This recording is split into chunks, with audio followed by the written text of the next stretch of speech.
Shalom à tous. La petite vidéo que je vais faire aujourd'hui va concerner l'olivier de réconciliation. Du moins, c'est le titre que je lui ai donné. L'appellation l'olivier de réconciliation a été choisie afin de souligner certains points importants. Le mot olivier, déjà, renvoie à une métaphore proposée par l'apôtre Pierre dans sa lettre aux Romains au chapitre 11. Souvenez-vous, on en a déjà parlé.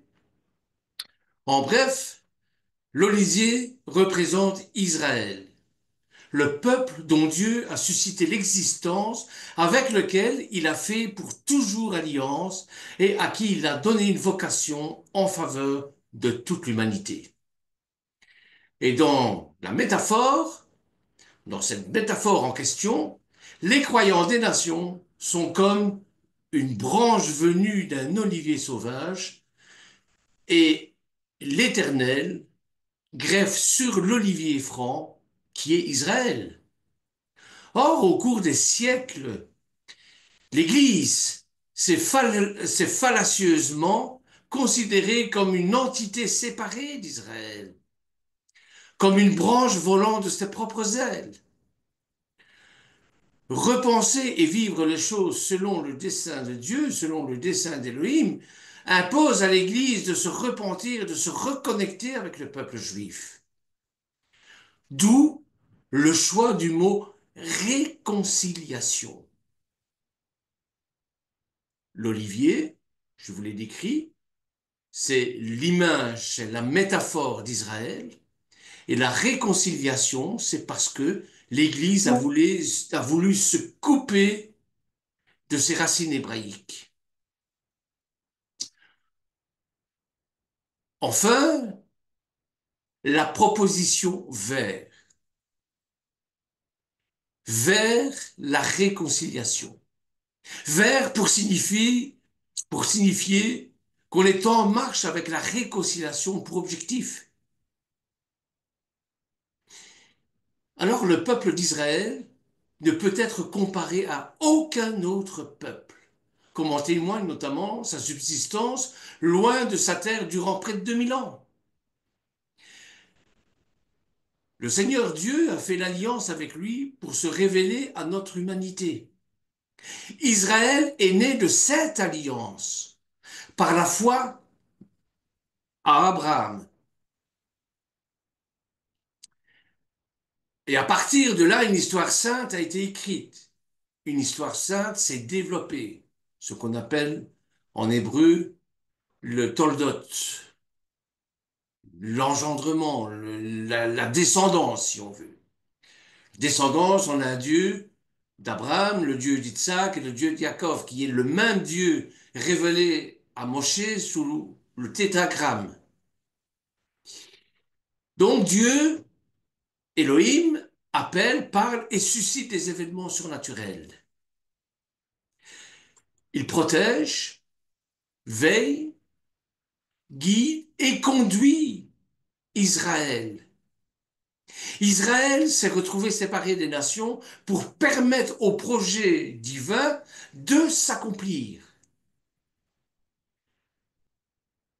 Comme du côté d'Adam, Elohim a tiré Hawa pour former Ish et Isha, afin que Ish et Isha puissent se réunir et reformer, former le Echad, le un, dans la diversité des choses. Mais quelle est la place d'Israël parmi les nations? Comment penser sa vocation en lien avec le reste du monde? Eh bien, pour un disciple de Yeshua, pour un chrétien, la venue de Yeshua accomplit la vocation d'Israël qui était d'enfanter le Mashiach, le Messie, le Sauveur du monde. En lui se trouvent accomplies toutes les promesses que l'Éternel a faites aux patriarches. Et ça ouvre la porte aux païens pour entrer dans l'alliance. La nouvelle alliance, lorsque vous posez la question, la nouvelle alliance a été donnée pour qui? A été faite pour qui? La plupart des chrétiens vont vous dire, ben, c'est pour les non-juifs, c'est pour les chrétiens. Mais non. La nouvelle alliance a d'abord été faite pour les juifs. Parce que Yeshua le dit lui-même, je suis venu pour les brebis égarées de la maison d'Israël. Durant le Seder de Pessah, eh bien, il se trouvait, il ne se trouvait que des juifs à sa table. Donc c'est d'abord pour les juifs qu'il est venu. Et partout dans les Écritures, on nous dit que c'est d'abord pour les juifs et qu'à travers les juifs, eh bien, nous serons sauvés. Ça, c'est une question très importante, c'est une notion très importante il faut absolument mettre dans nos têtes et la réaliser en tant que telle. Donc, il faut préciser que, contrairement à des idées reçues, l'avenue du christianisme n'a pas mis fin à la vocation d'Israël, même si les Juifs sont invités à reconnaître en Yeshua leur Messie. C'est les premiers chrétiens, et ce, durant plusieurs siècles, cohabitaient des chrétiens venus du judaïsme qui continuaient à vivre selon leurs traditions, leurs coutumes juives, et les chrétiens venus du paganisme.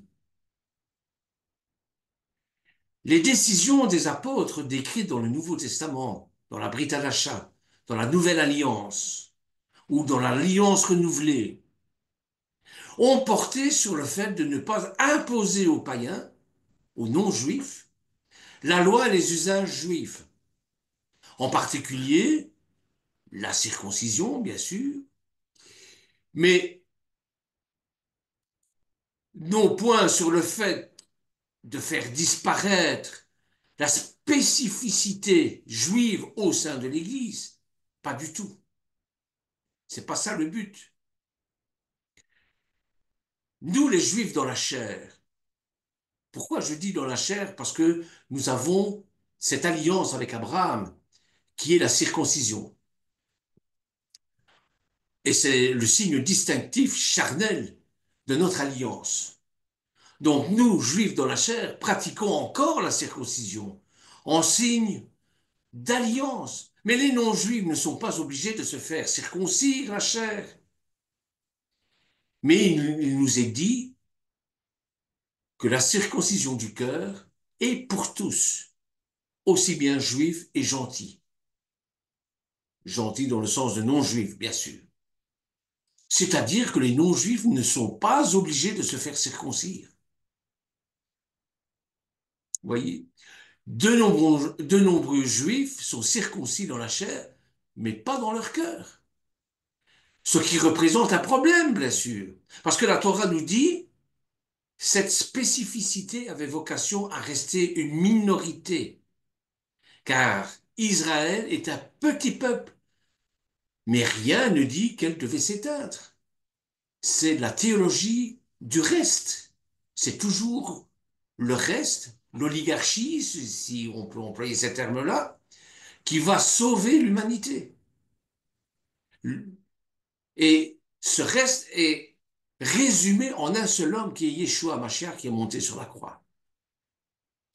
Or, avec les siècles, et pour des raisons complexes, les juifs chrétiens, les juifs messianiques, les judéo-chrétiens ont disparu, absorbés dans la manière non juive de vivre le christianisme. Ils se sont assimilés.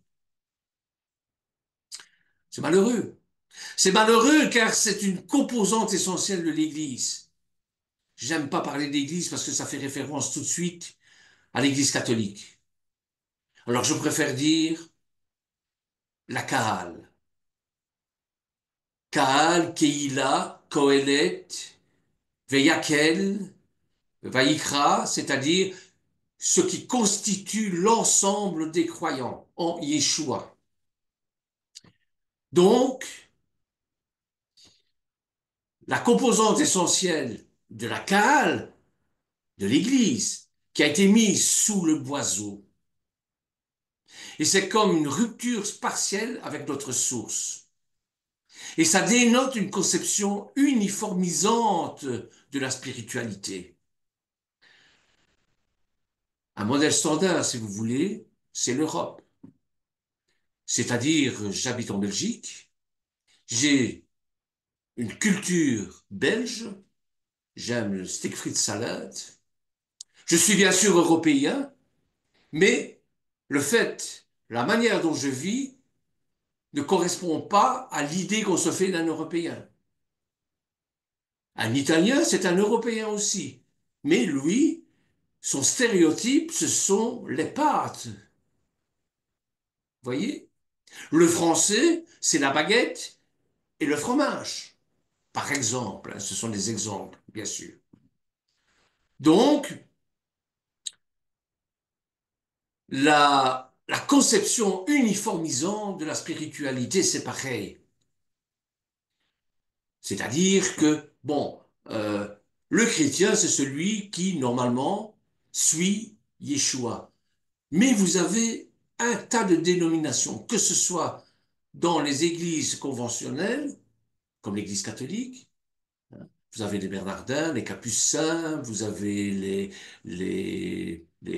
comment, les Bénédictins, vous avez les Cisterciens, vous avez toute une flopée de, de congrégations qui appartiennent à l'Église catholique, hein, mais dont le fond reste le même, c'est-à-dire Jésus-Christ, mort et ressuscité pour le salut des hommes. Chez les protestants, c'est pareil. Vous avez toute une série de dénominations. Et c'est pour ça que je préfère dire que nous sommes des enfants de Dieu, hein, mais gardons notre spécificité. Les protestants huguenots ont leur spécificité, les calvinistes leur spécificité, les adventistes, les pentecôtistes, les évangéliques, enfin, toutes ces dénominations, parce qu'ils ont pris des dogmes qu'ils ont élevés, qu'ils ont mis en avant par rapport à d'autres dogmes. Voilà. Les pentecôtistes, bon, ben, ce sont les spécialistes du Saint-Esprit, par exemple. Vous voyez? Donc, faire une conception uniformisante, ça veut dire que les protestants sont tous issus de Luther ou de Calvin, mais c'est pas vrai. C'est pas vrai. C'est un peu ça dont je voulais dénoncer ici, dans cette tendance uniformisante, qui est le long conflit entre la manière gréco-latine, occidentale, pardon, de vivre le christianisme par rapport à la manière orientale, moyenne orientale. Vous voyez?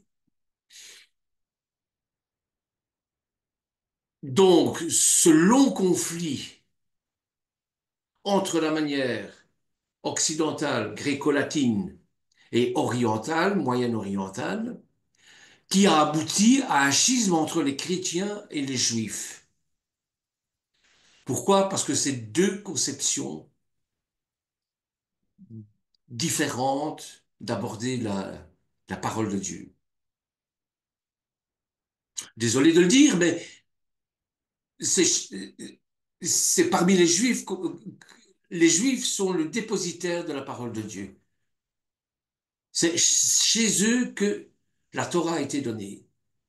C'est chez eux, chez les Hébreux et par la suite les Juifs, que la Torah a été donnée au mont Sinaï. Vous voyez? Donc la conception de pensée différente entre l'Occident et l'Orient, le Moyen-Orient. Or, la Bible a été donnée aux Juifs qui parlent l'hébreu, qui est la langue sacrée. C'est pas le grec ni le latin. Parce que la pensée juive a un autre aspect que la pensée grecque, qui est plus basée sur l'homme, sur la philosophie, tandis que la pensée juive a une pensée directement, je vais dire, théophanique, c'est-à-dire euh, euh, qui représente le Dieu un d'Israël. Donc, la conception de pensée différente entre l'Occident et l'Orient, la Bible a été donnée aux Juifs qui parlent l'hébreu, la langue sacrée, un peu comme les hiéroglyphes, coupée de sa source judéo-chrétienne, et l'unité de la cale de l'Église n'a pas pu se maintenir.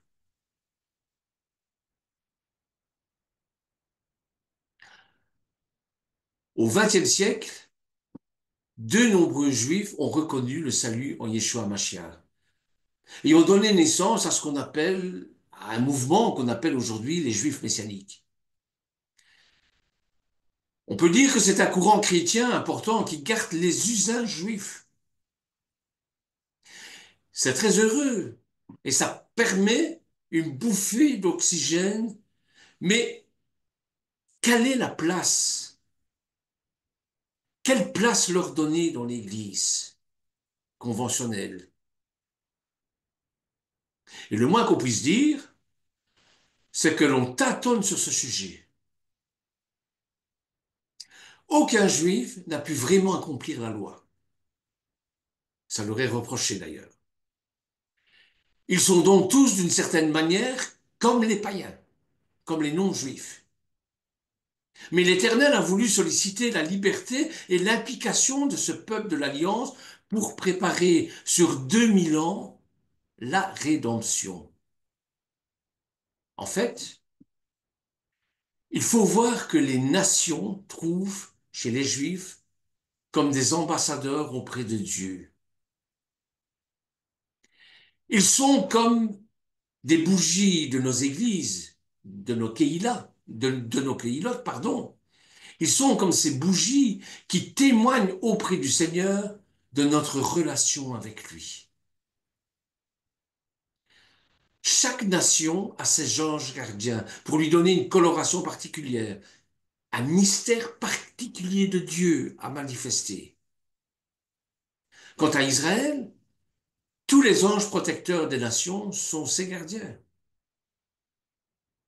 Chaque juif est comme un ambassadeur de l'un de ses anges, et donc d'une nation du monde auprès d'Adonai.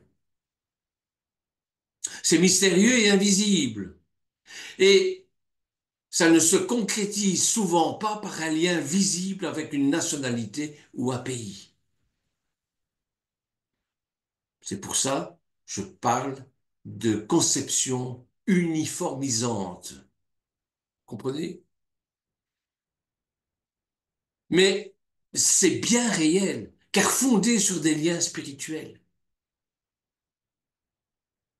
Comprenez bien que nous parlons ici du mystère d'Israël, comme peuple de l'Alliance, et non de géopolitique, ou de l'État d'Israël, qui sont des sujets à propos desquels il faut beaucoup de mesures et de prudence. Mais il faut savoir honorer Israël comme le peuple qui a donné l'alliance en Yeshua Mashiach, en Jésus-Christ. Et cette alliance et cette vie viennent d'Israël. Elle vient de Dieu. De même, notre vie vient d'au-delà de nos parents. Elle vient de Dieu qui a créé nos âmes spirituelles, notre conception. Mais il reste toute notre vie le nombril comme signe de cette terre maternelle et parentale qui nous a vus naître et qu'il nous faut honorer. Honore ton père et ta mère, et tu auras longue vie sur la terre que le Seigneur te donne. Exode chapitre 20, verset 12. Et bien de même, Israël est le signe parmi les nations de la terre fertile. Ils sont le nombril du monde, le signe à jamais de l'alliance avec l'Éternel. Il faut remarquer que le nombril n'est pas de réelles fonctions notables, comme le cerveau, le corps, l'estomac. Il a peut-être une utilité minime que nos biologistes se feraient un plaisir de nous expliquer, mais rien de vraiment significatif. Il est surtout un signe pour nous rappeler notre origine, nos racines, pour nous dire que la vie, pour nous dire que la vie qui nous est donnée vient l'au-delà de notre propre existence. Ainsi en est-il d'Israël pour l'Église, pour la Kaal. Israël n'a pas vocation à dominer le monde ou à la gouverner. Il n'a pas à se prévaloir d'un quelconque pouvoir significatif, temporel, religieux, politique, parmi les nations. Mais il doit les illuminer. Il doit être un rappel constant de l'alliance avec l'Éternel. Et cette vocation de serviteur, une sorte d'abaissement, comme Jean-Baptiste qui dit en désignant Yeshua, il faut qu'il grandisse et que je diminue. En Jean, chapitre 3, verset 30. Il faut qu'Israël désigne l'Éternel. Il doit en être le signe, mais il ne doit pas le remplacer. Il doit s'abaisser dans l'humilité pour que le Seigneur Yeshua se répande dans les nations. Il forme son corps. Il trouve son épouse. Il déverse sa vie, pas n'importe quelle vie, sa vie spirituelle, sa vie éternelle, au moyen de la Roi Kodesh, de l'Esprit Saint. La vocation d'Israël est celle de l'agneau qui, au cœur du monde, est un signe du Mashiach, qui s'est abaissé pour nous redonner notre liberté. Ailleurs, parmi les nations, il peut y avoir des lions, des aigles, des taureaux, des ours, ou d'autres spiritualités et cultures. Mais Israël est l'agneau. Cet abaissement, ce renoncement qui consiste à ne pas user des grâces de Dieu et de l'onction reçue pour accroître sa personnalité, mais à la transmettre, à la communiquer, à les donner pour que les autres soient rétablis dans leur dignité et leur vocation. C'est le chemin pour que ce monde trouve la paix et que le règne de Dieu s'établisse en faisant tomber les puissants de leur trône, en déstabilisant à la racine le pouvoir du malin, du diable, de Satan. Il ne s'agit pas d'un anéantissement où l'on disparaît dans le vide, mais d'une sorte de mise à la terre où l'on retrouve la joie d'être enfant de Dieu et de vivre en frères et sœurs dans un mystère d'unité, le Hérat, et de communion loin de tous les rêves de grandeur qui isolent et détruisent. Voyez, Israël n'est pas un peuple comme les autres, mais il doit trouver sa place comme frère et sœur de tous les peuples de la terre au sein de la Kaal, au sein de l'Église. C'est un petit peuple. Je parle ici de la théologie du reste. C'est un petit peuple qui doit ressembler au petit prince d'Antoine euh, de Saint-Exupéry.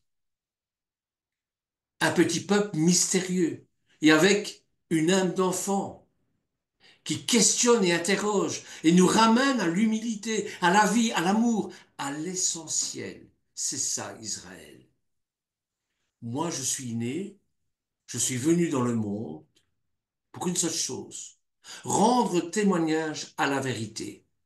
Dans Jean chapitre 18, verset 37. Et c'est Yeshua, c'est Jésus qui va le dire à Pilate. C'est ça, Israël. Il donne au monde la parole de Dieu, questionne sa vraie compréhension, témoigne par son exemple, mais ne cherche pas à dominer.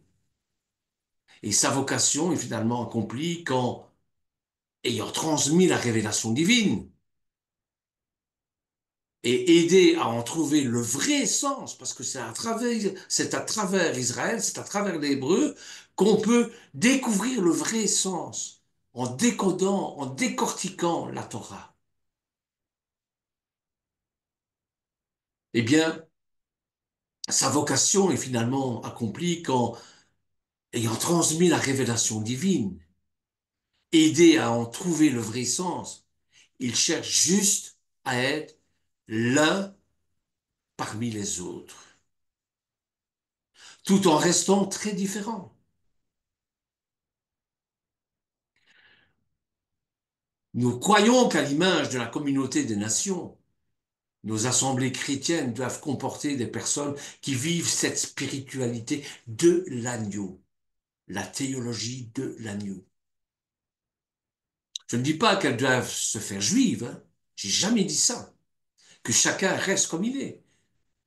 Si l'Éternel, par prédestination, vous a mis chez les non-juifs, vous avez un rôle à jouer parmi les non-juifs. Ou vous avez un rôle à jouer, vous, en tant que non-juif, vers les juifs, aux juifs. Vous voyez? Donc, je ne dis pas qu'elles doivent se faire juives, ces, ces assemblées chrétiennes. Loin de là. Mais surtout, les juifs messianiques donnent une présence chrétienne juive parmi les chrétiens. Et dans le même temps, la vocation des laïcs consacrés a progressivement été redécouverte et expérimentée par de nombreuses personnes et communautés nouvelles. Tout ça, c'est un signe que l'alliance avec l'Éternel est en train de se rappeler à nous. Souvenez-vous de ce que je vous ai dit au niveau du nombril. Il n'a pas de fonction bien déterminée, mais qui nous permet de nous rappeler d'où on vient, qui on est et vers où on va. Nous cheminons vers une ère messianique, vers l'accomplissement d'antiques promesses.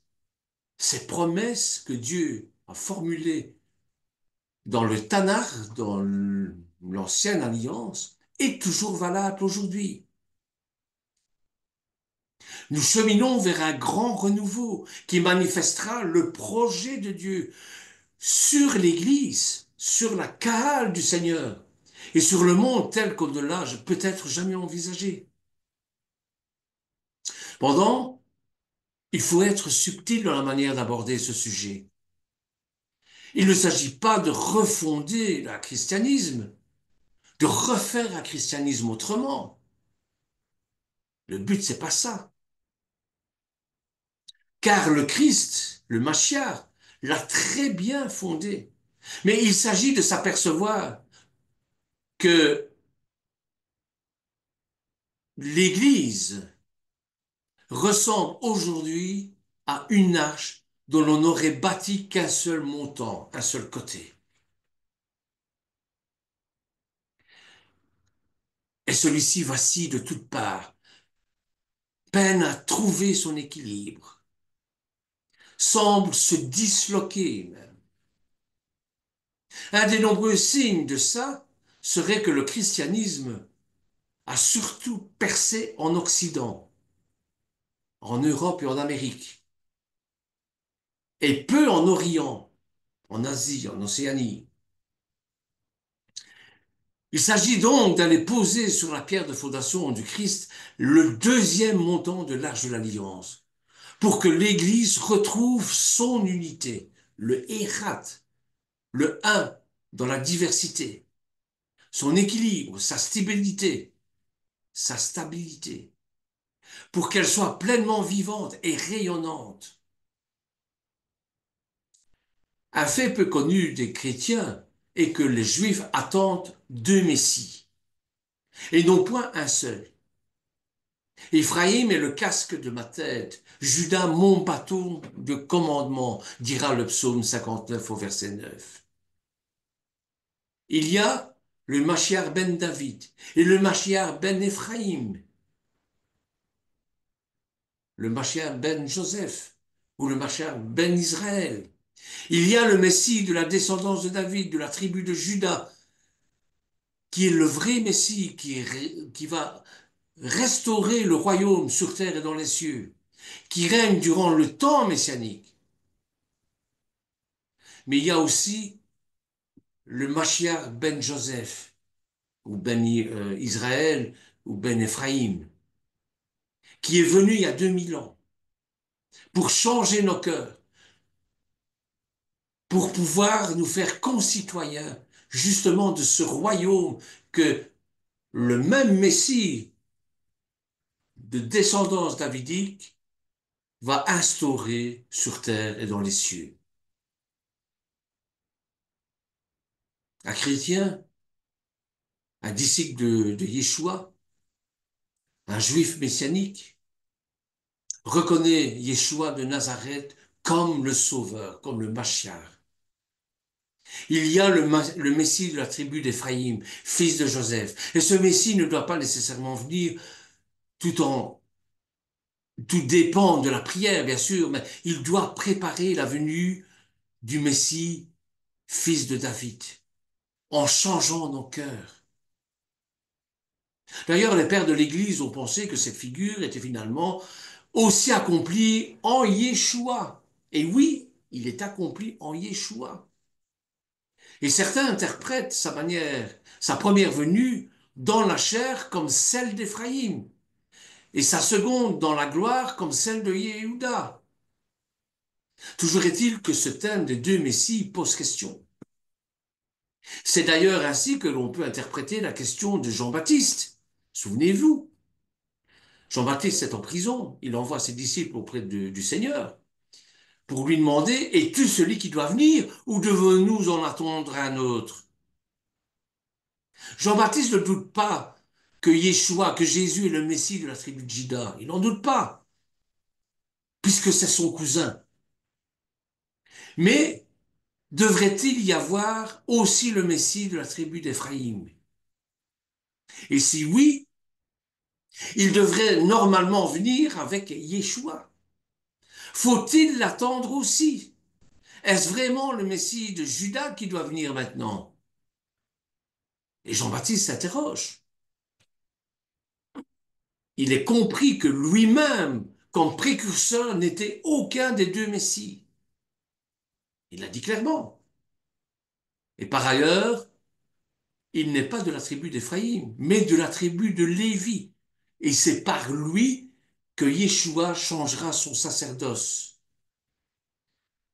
c'est-à-dire entrera dans un nouveau sacerdoce, par le baptême de Yeshua, par Jean-Baptiste, qui est Lévi. Il fallait que ce soit un Lévi qui donne les lettres de noblesse pour le sacerdoce de Melchizedek à Yeshua. Donc, il est la voix prophétique qui vient dans le désert avant les deux Mashiach. Et le psaume dit, à moi Galate, à moi Manassé, Éphraïm est le casque de ma tête, Juda mon bâton de commandement. Rappelez-vous du psaume 59, verset 9. Peut-être que Jean-Baptiste est aussi lié à la tribu de Manassé, dans la descendance de Galate, pour préparer la venue des deux Mashiach. C'est bien sûr une hypothèse qui va bien avec les considérations que nous allons faire par la suite. Ce qui est surprenant, ce qui est surprenant pour la tribu d'Israël, comme pour beaucoup de choses dans la Révélation, c'est que ce n'est pas aussi simpliste que ça pourrait l'être. Et ça, afin de susciter notre réflexion et de nous ouvrir au mystère, parce que c'est un mystère, dans toute son ampleur. On pourrait s'attendre à 12 tribus bien découpées et bien définies, chacun son territoire, selon les 12 fils de Yaakov, pour former les 12 portes de la Jérusalem céleste? Eh bien non. Non. Une d'elles sort tout de suite du lot. C'est la tribu de Lévi. La tribu sacerdotale qui n'a pas reçu de territoire propre en partage, mais qui se trouve dispersée dans les autres tribus. Et Joseph, un fils de Jacob, donne naissance à deux tribus. Selon ses deux fils, Éphraïm et Manassé, adoptés par Yaakov. On se retrouve au final avec 13 tribus et non pas 12. 13 tribus réparties en 12 territoires et avec une tribu mise à part et diffuse parmi les autres pour un service sacerdotal. On sait qu'Yeshua, en plus de la tribu de Juda, était lié à la tribu de Lévi, je vous l'ai dit tout à l'heure, puisque son cousin Jean-Baptiste est de cette tribu-là, et que c'est un sacrificateur, parce qu'on est sacrificateur de père en fils, et il faut être de la tribu de Lévi pour ça. Ainsi, Yeshua est le roi d'Israël et le grand prêtre de la nouvelle alliance, selon l'ordre de Melchizedek. C'est le Messie, fils de David, annoncé par le prophète. Quant à Éphraïm, il est le fils de Joseph, ce qui nous évoque, bien sûr, par la paternité de Yeshua, la paternité adoptive, que je devrais dire. Et on ne peut le considérer qu'en lien avec une altérité de la part de la présence de son frère Manassé.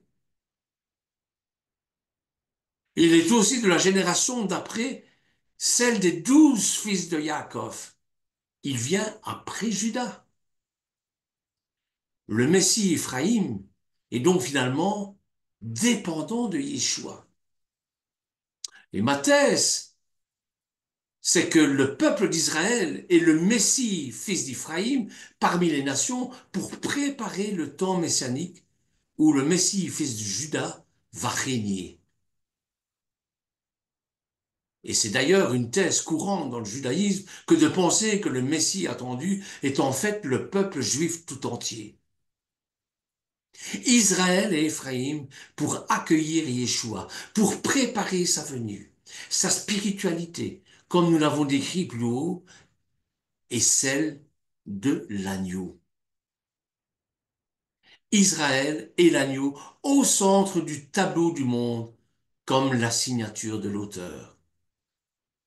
Et cette dernière n'apporte finalement pas grand-chose au dessin, mais elle apporte le lien avec la vraie source du tableau qu'est l'artiste.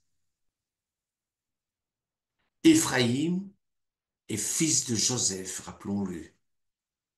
Éphraïm ne se comprend qu'en lien avec son frère Manassé, qui est l'aîné. Faut relire les bénédictions de Joseph, de Yaakov, hein, qui prophétiquement croise ses mains pour donner la bénédiction primordiale au cadet à celui qui vient après, à savoir Éphraïm, comme ce vin nouveau de l'évangile de Cana, qui est meilleur que le vin du début des noces. Souvenez-vous des noces de Cana. Ainsi en est-il du visage de la Kaal, de l'Église si vous voulez. Le visage de la Kaal, une fois qu'il sera renouvelé par Éphraïm. Le visage des dieux derniers millénaires pourrait être celui de Manassé dans l'édification de la Kaal, justement, de la Kaal, dans la sanctification et l'apprentissage de la vie chrétienne, de la vie des disciples de Yeshua. La vie renouvelée par Éphraïm, qui ne s'oppose pas au premier, mais le complète, comme les deux montants de l'arche dont nous parlions tout à l'heure. Ces deux montants qui semblent arriver par un renouvellement des dons spirituels et des charismes et de la loi et de la vocation des laïcs consacrés à la place d'Israël.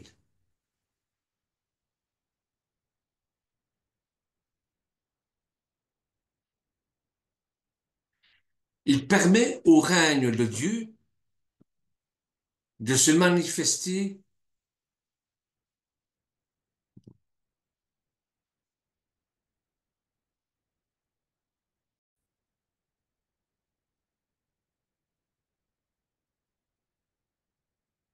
Donc, elle permet au règne de Dieu de se manifester dans tout le peuple de Dieu par une charité renouvelée, par un amour renouvelé, ayant à cœur le mystère de l'incarnation de Yeshua et vivant sa vie chrétienne dans la puissance de l'Esprit Saint, non pas pour dominer, mais pour servir, pour édifier, pour consoler. Il permet de voir que Yeshua est bien vivant au cœur de nos communautés, de chaque baptisé, de chaque famille, de chaque foyer, de chaque village, et donc au cœur du monde, au cœur de l'Église, au cœur de la cale du Seigneur. Il ne reste pas là-haut dans le ciel, mais s'il demeure aussi là, il vient jusqu'à nous pour vivre avec nous au milieu de son peuple. Vivre à l'intime de nous-mêmes, nous seulement pour nous renouveler, mais aussi pour y habiter. Nous accueillons Yeshua dans nos âmes, dans nos corps. Nous devenons ainsi, en quelque sorte, des tabernacles, des mishkan, des autels, des prêtres, pour porter Yeshua et parler en son nom. Car il habite en nous. C'est lui qui parle, ce n'est plus nous. Nous pouvons donc manifester de multiples manières sa présence vivante, sa présence cachée, mais bien réelle, et régner en son nom et exercer son autorité. La communion avec lui, avec Yeshua, nous donne cette paix profonde qui n'est pas selon le monde, mais qui vient de l'Éternel, de Dieu lui-même, par Yeshua Mashiach, que nous accueillons chez nous. C'est ce shalom. C'est une purification qu'il nous faut entreprendre de la figure messianique au travers Éphraïm, pour désigner finalement ce Yeshua qui s'est livré pour nous à la croix, quitte à subir le supplice de la croix par notre haine et nos indifférences. Et ceci afin de renouveler nos cœurs et de nous restaurer dans notre manière de vivre en frères et sœurs dans le Fils, comme Fils du Père, dans la Roi Kodesh, dans le Saint-Esprit. Éphraïm et Manassé, deux frères qui viennent restaurer la faute de Caïn envers Abel, Abel en français. Le péché originel n'a pas seulement brisé notre relation à Dieu, mais aussi celle entre l'homme et la femme, entre les membres de l'humanité et avec tout le reste de la création. Si vous voyez une croix, eh bien le bras vertical de la croix est comme un signe de renouvellement de notre relation avec l'Éternel. Et le bras horizontal est comme un signe de la restauration de l'unité du Hérat du monde créé. Cependant, comme Caïn qui tue Abel, un des deux larrons n'a pas accueilli la lumière du Mashiach à la croix. Judas a trahi pour prendre le pouvoir. Et Pierre n'était pas au pied de la croix pour être purifié de tous les vieux ferments, le Hametz dont on fait la chasse à Pessah. L'anneau unique n'a pas été trouvé, n'a pas été brisé, et l'unité a peine à être trouvée. La grâce a coulé par Manassé, mais elle attend de couler pleinement par Éphraïm. Après de nombreux siècles de maturation de la révélation, nous croyons que Dieu veut faire tomber le mur de la haine pour mettre sa communion, qui permet de distinguer les choses de l'Église et du monde, dans l'unité, mais en respectant chacun, en respectant nos diversités. L'Orient, l'Occident, Israël, les nations, l'homme, la femme, la voix sacerdotale et la voix prophétique, la voix charismatique, la stabilité de nos communautés et leur ouverture à l'altérité, à l'autre. Alors Seigneur, donne-nous ta paix. Donne-la à chacun de nous, à chacun de nos communautés, à ce monde qui en a besoin. Aide-nous à accueillir comme l'agneau immolé, venu sceller la seule unité qui tienne, à savoir la tienne. Oui, Seigneur, que la vocation du Messie d'Éphraïm s'accomplisse et se manifeste au travers du peuple d'Israël, mais aussi au travers de tous les laïcs consacrés que tu veux envoyer au cœur de nos communautés pour travailler à ta vigne, pour préparer à ta venue ultime. Qu'ils sachent servir et aimer sans accaparer, sans détruire, qu'ils soient des agneaux selon ton cœur, dépouillés de tout désir de possession, mais animés d'un grand zèle pour te faire connaître, pour répandre ta miséricorde. Que ton amour, ta vie, ta consolation se manifestent en eux. Qu'ils sachent prendre leur place et seulement leur place dans toute communauté ou en susciter de nouvelles pour prendre soin des uns des autres, mais en restant leurs frères et leurs sœurs. Qu'ils cherchent avec ardeur et avancer en liberté sur le chemin où l'Esprit les conduit. Marcher selon l'Esprit.